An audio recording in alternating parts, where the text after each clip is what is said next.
Morning mga kapogi. So, ngayong araw, daily monitoring and everyday test naman tayo.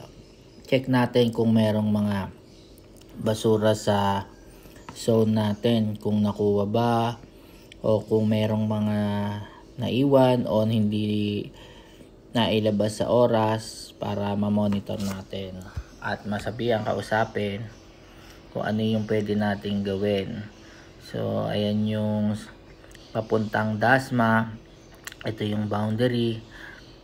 Yan po yung cart ng ating mga bantay kalikasan na naglilinis araw-araw.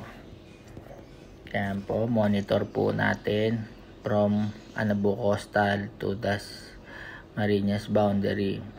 So ayan po yung mga bottle bin natin na pwede po nating paglagyan ng mga PET bottle after po natin gamitin. So ayan po yung sa may ilalim ng district.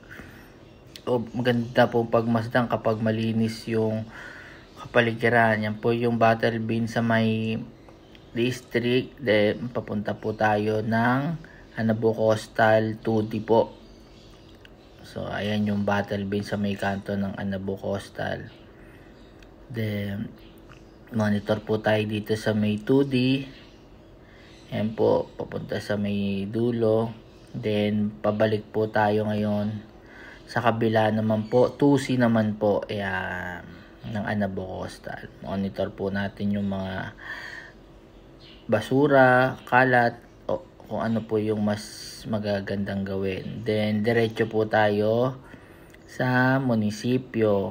Ayan, diretso po tayo sa munisipyo para po ayusin yung mga importante nating gagawin sa trabaho. Ayan po, pirma po tayo.